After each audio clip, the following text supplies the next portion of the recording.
Amém. Boa noite, pessoal. Todo mundo vivo, todo mundo bem aí? Glória a Deus. Irmãos, essas semanas eu tenho meditado, e tenho pensado a respeito de algo que me chamou a atenção quando a Luísa nasceu. Aliás, antes da Luísa ter nascido. Que o primeiro órgão que foi gerado, que foi concebido por Deus ali, que começou a desenhar, se você não sabe, é o coração, Não tinha nada, quando é fé, assim, no momento sublime da criação de Deus, algo assim, sobrenatural, um negocinho começa a bater. E aí aquilo fica batendo rápido, um batimento muito acelerado, e a partir dali começa a vida a ser gerada. E desde então eu tenho pensado a respeito disso, eu tenho pensado em como que Deus ele é maravilhoso, como que Deus ele é lindo, porque quando a gente pega a palavra de Deus, a gente pega desde o Antigo Testamento até o Novo, a gente pode perceber que existem mais ou menos 1000 referências da palavra coração. Quando a gente faz um estudo minuciado, quando a gente pesquisa, a gente vai ver, olha, tem mais ou menos 1000 citações a respeito do coração. Eu fico perguntando, por quê? Por que Deus se interessa tanto, por que Deus cita tanto essa palavra coração? E aí a gente lê, a gente estuda, a gente vai pegando lá nos provérbios de Salomão, a gente vai pegando as palavras de Jesus, e a gente vai percebendo que aquilo que é mais valioso na nossa vida é o nosso coração. Porque é do coração que procedem todas as fontes da vida. Ela é a central da nossa vida. Se o nosso coração estiver corrompido, se o nosso coração estiver amargurado, angustiado, se a fonte que está alimentando o nosso coração, ela estiver contaminada com algo desse mundo, meu irmão, você pode ter certeza que a sua vida ela vai ser azeda, amarga, difícil demais de ser vivida.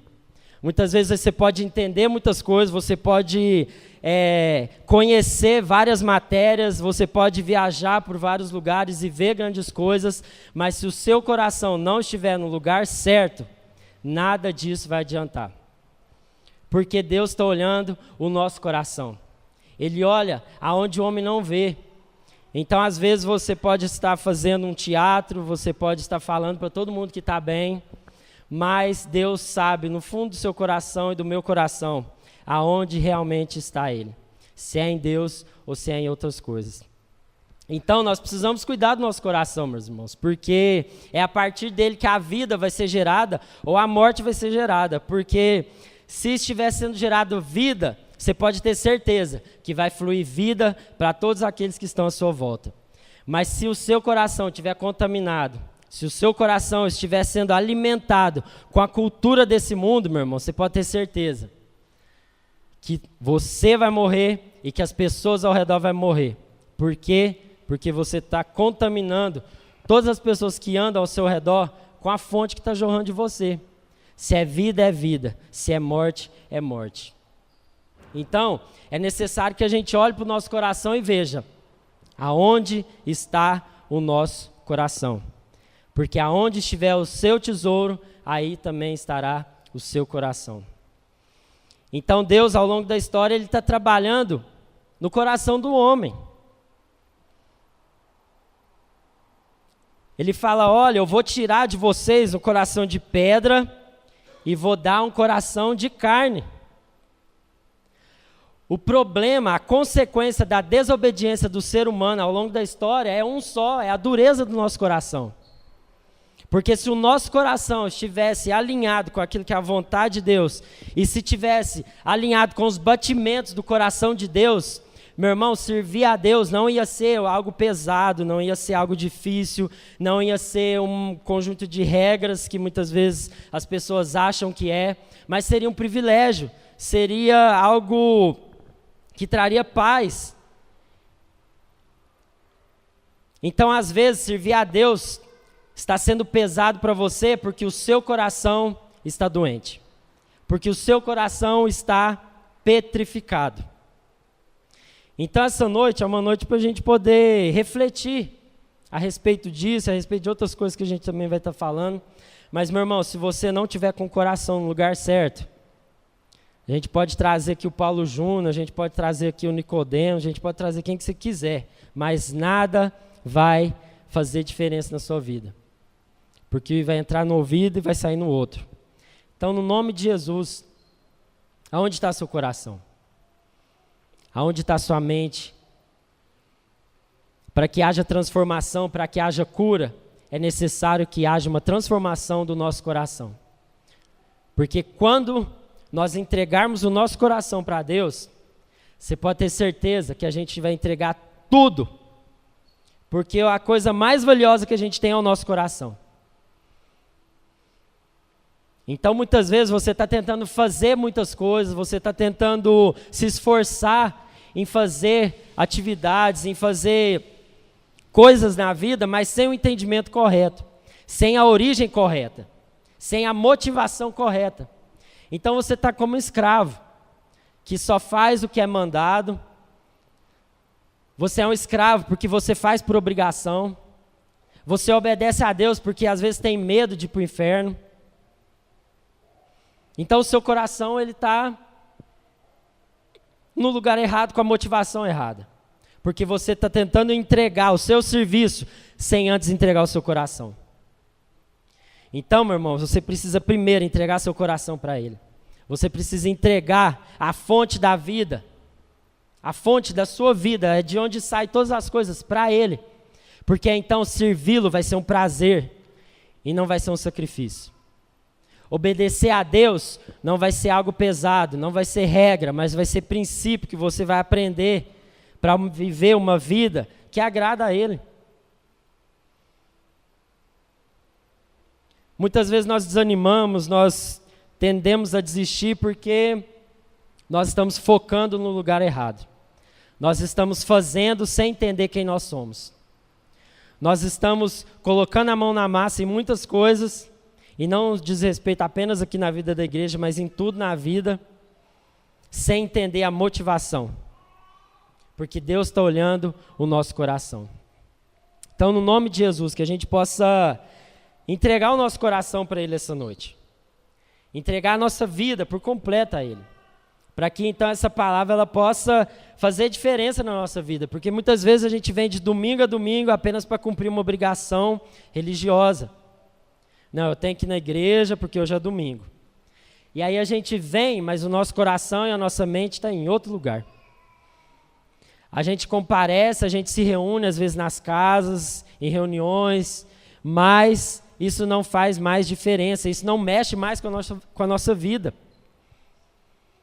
O objetivo da gente vir se encontrar não é a gente ouvir uma palestra, não é a gente ouvir alguém aqui falando, dando uma instrução, dando uma orientação, assistindo uma aula, apesar de que também é uma aula, mas a diferença do Evangelho é que ela tem que transformar o nosso coração, é que ela tem que incomodar mesmo, tem que gerar mudança, tem que gerar transformação, porque senão é religião, porque senão a gente poderia abrir uma associação aqui de iguais, de gente que pensa da mesma forma, aí a gente ia alinhar, a gente ia andar tudo certinho, todo mundo concordando uns com os outros, todo mundo pensando do mesmo jeito.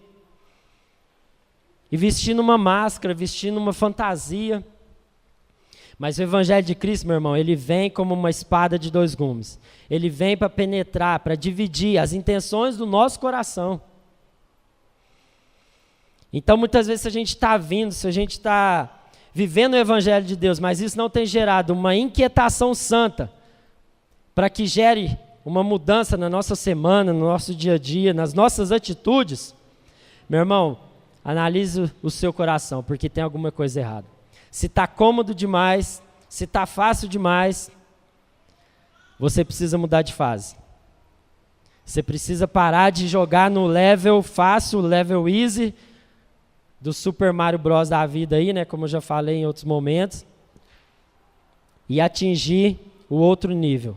Para que você cresça, para que você se desenvolva naquilo que Deus te chamou para ser.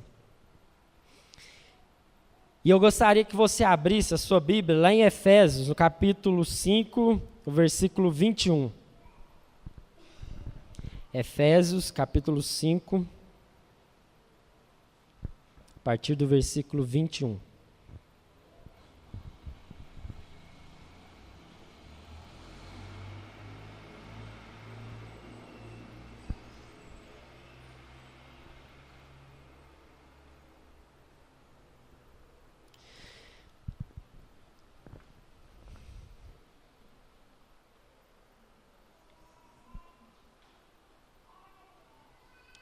Efésios 5, a partir do versículo 21.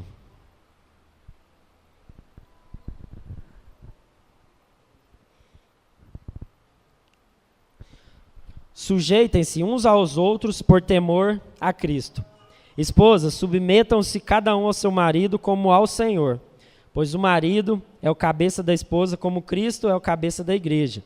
Ele é o salvador de seu corpo, a igreja. Assim como a igreja se sujeita a Cristo, também vocês, esposas, devem se sujeitar em tudo a seu marido. Maridos, ame cada um a sua esposa como Cristo amou a igreja. Ele entregou a vida por ela, a fim de torná-la santa, purificando-a ao lavá-la com água por meio da palavra. Assim o fez para apresentá-la a si mesmo como igreja gloriosa, sem mancha, ruga ou qualquer outro defeito, mas santa e sem culpa. Da mesma forma, os maridos devem amar cada um a sua esposa, como amam o próprio corpo, pois o homem que ama sua esposa, na verdade ama a si mesmo. Ninguém odeia o próprio corpo, mas o alimenta e cuida dele, como Cristo cuida da igreja. E nós somos membros de seu corpo. Por isso, o homem deixa pai e mãe e se une à sua mulher, e os dois se tornam um só. Esse é um grande mistério, mas ilustra a união entre Cristo e a igreja. Portanto, volto a dizer, cada homem deve amar a sua esposa como ama a si mesmo, e a esposa deve respeitar o seu marido. Até aqui. Vamos orar, feche seus olhos aí. Senhor Deus, obrigado, Pai, por essa palavra, Pai, que ela venha, Senhor Deus, trazer entendimento, trazer transformação, Paizinho, na nossa vida, gerando, Senhor Deus, mudança, Pai, de atitude, Pai. No nome de Jesus, Paizinho, que o Senhor nos dê graça, que o Teu Espírito Santo ilumine o nosso entendimento, o nosso coração, para que a gente possa, Deus, absorver tudo aquilo que o Senhor preparou para nós aqui essa noite, Pai. No nome de Jesus, nós oramos e agradecemos. Amém. Amém. Irmãos, então, como eu falei, Deus ele está contando uma história. Ao longo de toda a palavra, ele está contando uma história. E ao longo dessa história toda, Deus ele usa de várias formas para comunicar aquilo que ele quer nos ensinar, aquilo que ele quer ensinar para o homem. E aí, então ele vai usar de várias formas, ele vai falar de maneira direta, ele vai falar de maneira indireta, ele vai usar metáforas, parábolas, ele vai falar de maneiras reais e abstratas. Ao longo de toda a palavra a gente vai ver Deus se comunicando, falando com o seu povo através da história. E muitas vezes nós não entendemos ou nós não se ligamos com aquilo que Deus quer nos ensinar, porque nós não pegamos aquilo que é o princípio, aquilo que é a origem do que Deus quer nos ensinar. E muitas vezes nós nos pegamos em dúvidas, muitas vezes nós nos pegamos sem o entendimento correto daquilo que Deus está querendo nos ensinar, porque Ele traz de realidades espirituais para realidades concretas, físicas, materiais, visíveis, para que a gente possa entender o plano e o propósito de Deus, porque Deus é Espírito. Então Ele traz a realidade das coisas que são espirituais para que nós possamos entender de maneira que nós venhamos a glorificar a Deus. E um dos aspectos, uma das coisas, que Deus, Ele comunica e Ele fala para que nós possamos entender, Ele usa a figura da mulher. Ele usa a figura da igreja. Então, quando a gente vê na criação, Deus criando homem e mulher, nós percebemos que Deus ele está criando o homem e a mulher conforme a sua imagem e conforme a sua semelhança. Então, o homem e a mulher, eles carregam atributos de Deus, que são invisíveis, mas que agora, com o ato da criação, eles se passam a se tornar visíveis. Então o homem e a mulher, cada um tem um papel, cada um exerce uma função distinta, que são complementares. Quando Deus criou o homem e a mulher, Ele colocou características no homem que revelasse aquilo que ele é, e Ele colocou características na mulher que revelasse aquilo que ele é. Mas o grande problema hoje da nossa geração e do mundo é que nós achamos que o homem e a mulher, eles são concorrentes. Então é um querendo ser melhor que o outro, é um querendo assumir o papel do outro, e é por isso que a sociedade hoje ela está desestabilizada, porque os papéis estão invertidos. Mas quando a gente entende que o homem e a mulher eles são complementares e que eles foram feitos um para o outro, todas as coisas começam a ser clareadas. Então nós não iremos mais viver numa competição. A gente não vai ao extremo do machismo e também a gente não vai ao extremo do feminismo. Mas nós iremos, à luz da palavra de Deus, entender aquilo que é o papel do homem e o papel da mulher. E a mulher é a figura usada para representar a igreja nessa relação. Então a mulher, ela é a figura da igreja. Assim como o homem está para a mulher, o noivo está para a noiva, o marido está para a esposa, Cristo está para a igreja. Então Cristo, ele é o homem, ele é o noivo, e a igreja, representada na figura feminina, é a mulher, é a noiva do Cordeiro. E quando a gente começa a fazer essa associação, nós iremos começar a entender qual que é o plano e o propósito de Deus para o casamento, na relação do homem com a mulher. Porque quando nós entendermos que Cristo deu a sua vida pela sua igreja, pela noiva dele, e que agora a igreja vive para glorificar o noivo, meu irmão, isso abre o nosso entendimento para que a gente possa viver a plenitude daquilo que Deus tem reservado para cada um de nós. Para cada um de nós.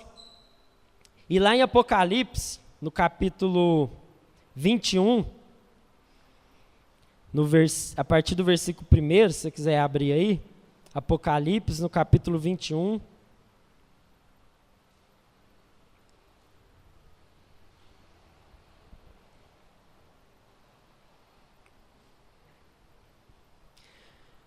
Lá no finalzinho, a partir do versículo 1.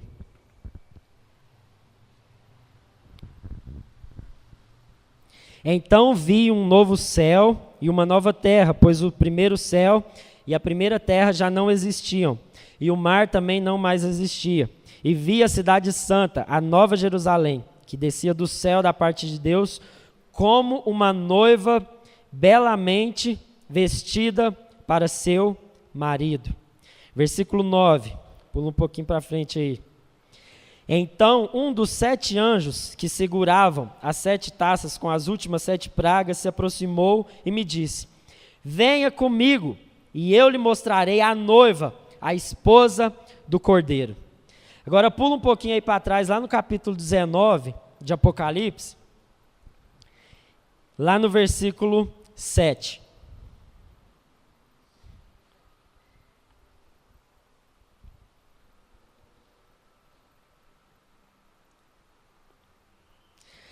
Alegremo-nos, exultemo-nos, e a Ele demos glória, pois chegou a hora do casamento do Cordeiro, e a sua noiva já se preparou. Ela recebeu um vestido do linho mais fino, puro e branco, porque o linho fino representa os atos justos do povo santo. E o anjo me disse: escreva isso, felizes os que são convidados para o banquete de casamento do Cordeiro. E acrescentou: essas são as palavras verdadeiras de Deus. Meu irmão, olha que louco, olha que magnífica essa comparação que ele está fazendo de Cristo com a igreja. Muitos aqui já se casaram, né? Muitos aqui já passaram por essa experiência. A Brenda e o Murilo estão aqui, né? Já um mês, né? Um mês de casados. Salva de palmas aí para eles, por favor. Recém-casados, lindos. E aqueles que passaram por essa experiência, gente, sabe a expectativa, né, no coração que é gerado um do outro com relação ao ato, né, da consumação do casamento, até chegar naquele grande dia.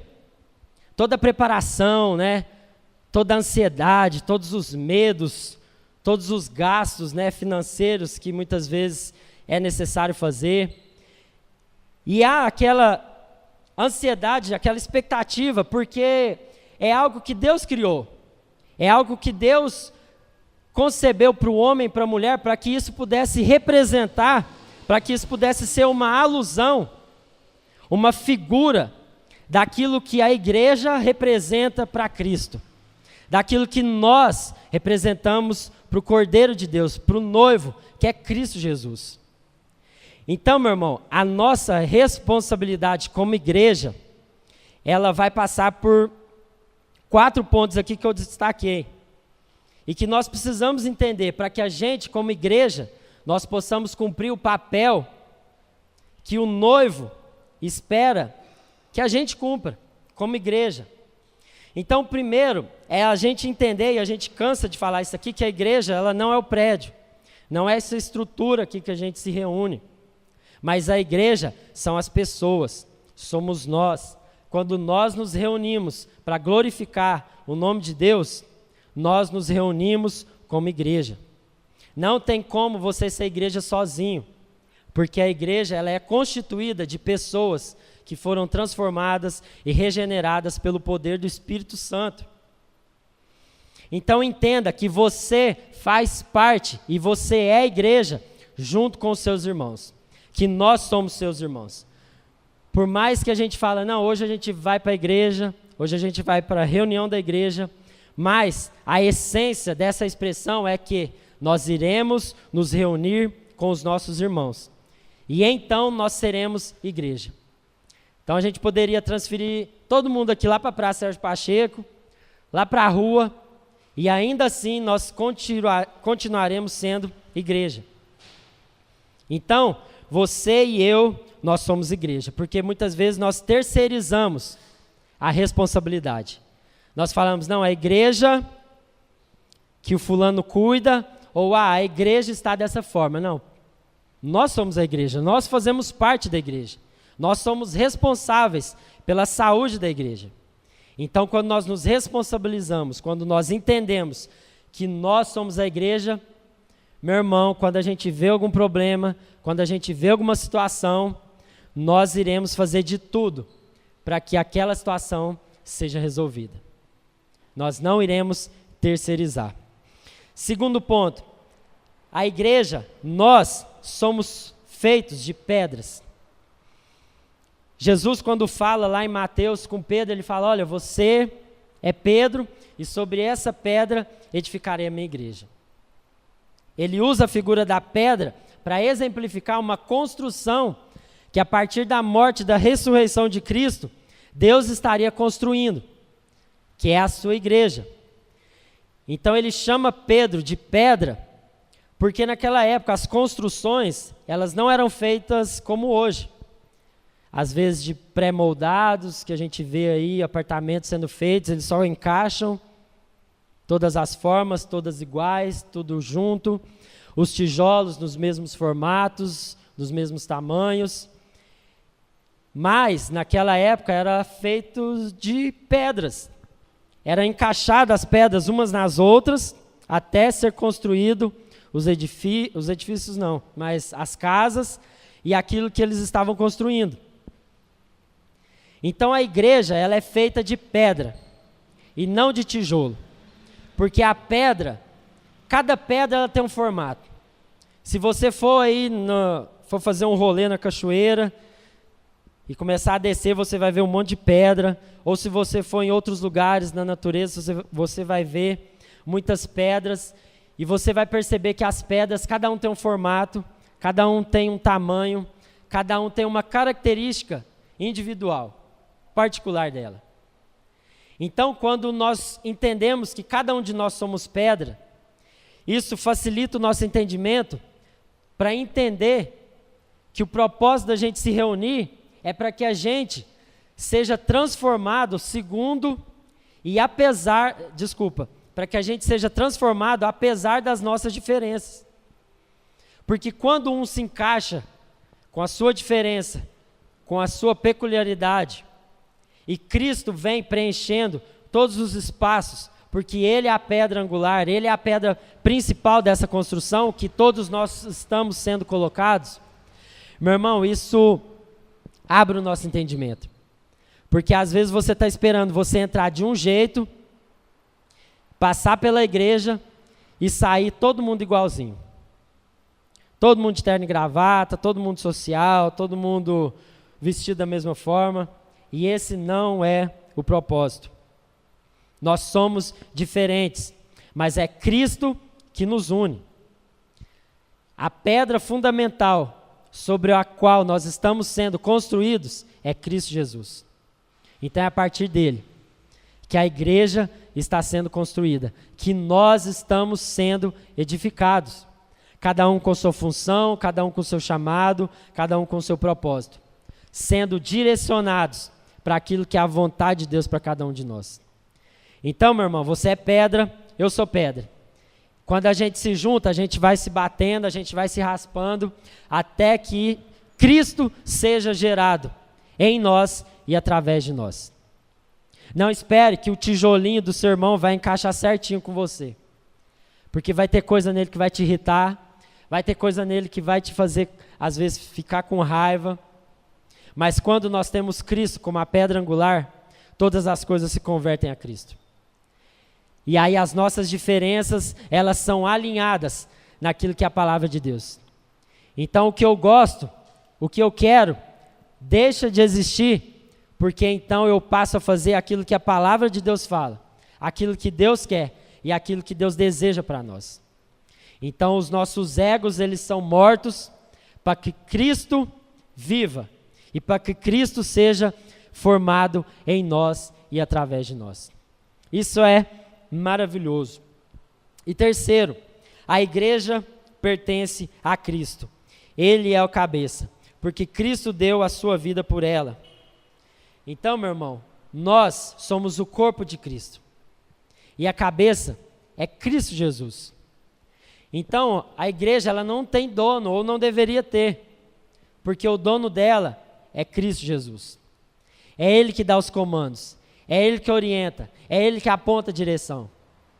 Uma igreja que não tem Cristo como cabeça, ela está susceptível, ela está vulnerável às variações das vontades humanas, da cobiça humana, do desejo humano. Mas quando Cristo é o cabeça, quando nós entendemos que a igreja pertence a Cristo, a gente se submete a Ele, mutuamente, de maneira voluntária, e não algo que é obrigado, que é pesado. E quarto, a igreja é o corpo de Cristo, a igreja se submete a Cristo. Efésios 1, versículo 22, abre aí por favor.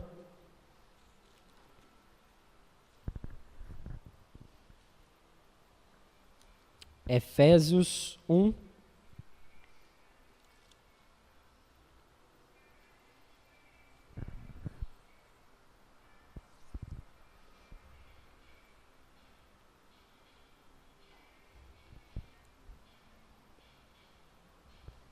Deus submeteu todas as coisas à autoridade de Cristo e a fez cabeça de tudo para o bem da igreja.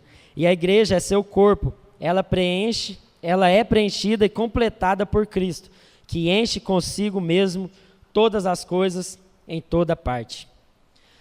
Um dos problemas que nós temos com o conceito, de submissão, como a gente leu lá em Efésios também, do marido com a esposa, é porque nós temos um problema com a palavra.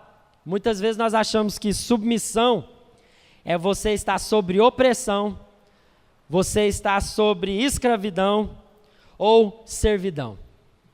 Então, por isso, quando às vezes a gente lê a respeito das obrigações, né, e das funções do homem e da mulher, do marido e da esposa, nós temos essa dificuldade, porque muitas vezes as mulheres não aceitam ser submissas a seu marido, e as suas esposas também não aceitam, os seus maridos também não amam como deveriam, e isso gera problemas dentro do casamento, porque os conceitos e os papéis, eles estão errados, eles estão invertidos. Então, quando Paulo estava dando essa instrução para que as esposas fossem submissas aos seus maridos, não é que o marido ele podia fazer o que quiser com a esposa, não é que o homem ele poderia fazer da esposa uma escrava, uma serva e oprimir ela. Mas o marido, ele precisaria amar a sua esposa como Cristo amou a sua igreja. Então o problema hoje da insubmissão das mulheres, vamos falar assim, entendam o conceito, é porque os homens não têm amado as suas esposas como Cristo ama a sua igreja. É porque os homens não têm dado, não têm entregado a si mesmo como Cristo entregou por cada um de nós. Porque a mulher, ela só vai se submeter quando ela vê que o homem, ele também se submete a Deus. Porque ambos estão sobre a autoridade de Cristo. Tanto o homem quanto a mulher, eles estão submissos à autoridade de Deus. Então não venha com essa, homens, de que as suas mulheres têm que te respeitar acima de todas as coisas, da forma que você quer, da forma que você deseja. Elas devem sim se submeter e se sujeitar à autoridade que está sobre a sua vida, a partir do momento que você se submeter à vontade de Deus. Por isso que Cristo morreu e se entregou por cada um de nós, pela igreja, para dar o exemplo, para mostrar como que deveria ser feito. E agora a igreja, ela se entrega por completo a esse noivo que a ama, porque ele já se entregou por completo para ele. Então vocês entendem e percebem a complexidade disso tudo? Vocês conseguem identificar por que que a sociedade hoje ela está muitas vezes com seus casamentos, com seus relacionamentos dando errado? Porque cada um quer servir ao seu próprio Deus. Porque cada um quer viver vida conjugal, cada um quer se relacionar com o homem, com a mulher, da forma que bem entende. Mas maridos, homens, assumam seu papel de amar as suas esposas. Homens, assumam o seu papel de amar a Deus, homens solteiros aí, né? Assumem seu papel de amar a Deus acima de todas as coisas. Porque quando você amar a Deus de todo o seu coração, de todo o seu entendimento, então você vai se relacionar como um ser humano com a pessoa que é diferente de você e não como um bicho. Você vai se relacionar com uma mulher, olhando para ela como uma imagem e uma semelhança de Deus. E não como um cachorro, que só está interessado em levá-la para a cama. Você vai se relacionar com ela com olhos transformados. Porque você entende que você tem que amar ela, que você tem que se entregar por ela. E da mesma forma, as mulheres elas só te respeitarão, elas só se submeterão à autoridade que está sobre a sua vida, quando você tiver o coração no lugar certo. Quando o seu coração estiver submisso a Deus. E então, meu irmão, vocês vão chorar junto, vocês vão orar juntos, para entender aquilo que é a direção de Deus para a casa de vocês, para a vida de vocês. Mas é preciso se entregar. É necessário entregar o nosso coração. E essa relação, quando ela é entendida, ela vai revelar intimidade. Ela vai revelar uma entrega voluntária, ela vai ser algo alegre. Vai ser algo que nós iremos viver e nós obedeceremos a Deus porque nós o amamos. E é isso que a igreja representa para o noivo que é Cristo. Então, no nome de Jesus, que a gente possa fechar os nossos olhos agora e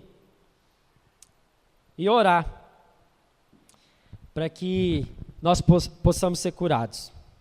Queria chamar os meninos do louvor para a gente poder encerrar.